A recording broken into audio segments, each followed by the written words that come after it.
ये जब भी हम भगवान क्या बताना चाहते हैं, जब भी हम तीर्थों में जाएं, जब भी तीर्थ का सेवन करें, तो वहां जो जो दिव्य पावन नदी है या कोई घाट है, कोई सरोवर है, उसमें जाकर के स्नान करें, हम कुछ दान करें, हम यथाशक्ति अनुसारेण।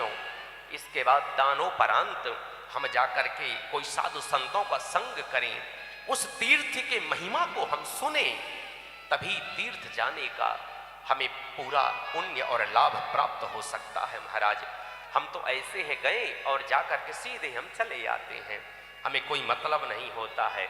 हम तो सिर्फ पिकनिक के रूप में जाते हैं, और कब गए कब चले आए। अभी पता चला कि महाराज चलो शनिवार है, रविवार है, वृंदावन चलते हैं। वृंदावन हम गए, शनिवार को गए और शनिवार की रात्रि में रुके, रविवार को शाम को लौट आए, एक पिकनिक के रूप में कि चलो 2 दिन की छुट्टी है, चल देते हैं। वो भाव ही जागृत नहीं होता बंधुओं। दिक्कत हमारी नहीं है, दिक्कत हमारे भाव की है, दिक्कत समर्पण की है, दिक्कत उस मानसिकता की है, दिक्कत उस चाल चलन की है, दिक्कत उस मान्यता की है, दिक्कत उस छुट्टी की है। हम सिर्फ छुट्टी मनाने जाते हैं।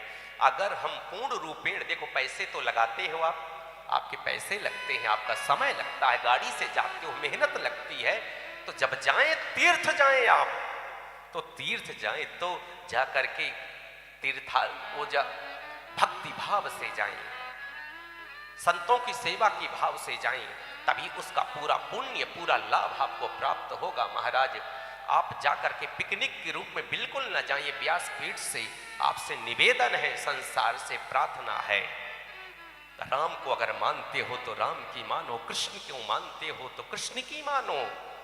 और भगवान जब जब आते हैं धराधाम में, तो उनका नाम मर्यादा पुरुषोत्तम है ना, मर्यादा पुरुषोत्तम। इस मर्यादा को, इस सिस्टम को पुनः स्थापित करते हैं। जो सिस्टम छूट चुका है, जो विकृत हो चुका है, जो बर्बाद हो चुका है, गौ के लिए, ब्राह्मणों के लिए, समाज के लिए, मर्यादा के लिए भगवान आते हैं, मर्यादा को स्थापित करते हैं, पुनर्स्थापित करते हैं। और हम उसी राम की कथा को सुनने के लिए यहां सम उपस्थित है। पूरा संसार राम की कथा सुनता है। इस समय तो कहते हैं क्या चल रहा है, तो राम जी चल रहे हैं। क्या हो रहा है, बस राम जी का गुणगान हो रहा है। अयोध्या सजी है।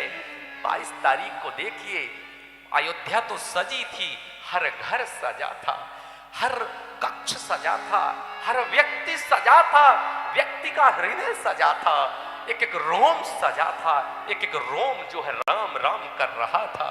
वाह धन्य है, 500 वर्षों के बाद राम लला जब से स्थापित हुए, प्रतिष्ठित हुए, हम कितना, हमारा दुर्भाग्य था 550 वर्षों में हमारे पूर्वजों ने, हमारे पुरखों ने, हमारे बड़ों ने कितने संघर्ष किया है। और संघर्ष के बाद वह सुमधुर बेला, दिव्यतम दिव्य पल आया, और उस पल में सब आनंद से हम झूमने लगे। आनंद से राममय ये पूरा भारतवर्ष हो गया। महाराज, मैं तो यहां तक देख रहा था, 22 तारीख को मैं था, राम के विषय में इस दास का परम सौभाग्य था कि मैं भी किसी साधना में, हमारा वो चल रहा था राम जी के विषय में, तो मैं देखा कि पूरा विश्व उस दिन आह्लादित है, आनंदित है। पूरा जगत जो है राममय हो गया था। महाराज, तो राम ऐसे हैं, जब राम आते हैं, जहां राम होते हैं वहां काम नहीं होता, और जहां काम होता है बंधुओं, वहां राम नहीं होता। तो आप जो है मंगोलपुरी वासियों, आपका परम जो है बड़भागी हैं, आप सौभाग्यशाली हैं, सौभाग्यशालिनी आप मैया, आप माताएं हैं कि आपने राम लला को देखा है विराजित होते हुए। और उसी उपलक्ष्य में हमारे श्रीमान धीरेंद्र रॉय जी ने और आप लोगों ने मिलकर के यह दिव्य और भव्य रामचरितमानस श्री राम कथा का दिव्य भव्य आयोजन आयोजित है। महाराज, आज 5वां दिवस कथा का है, और आज फुल बगिया में आज भगवान सीता मैया राम को देखेंगी। राम जी आज पहली बार सीता जी को देखेंगे, जनक नंदिनी को देखेंगे। धनुष का या शिव के पिनाक धनुष का भंजन होगा।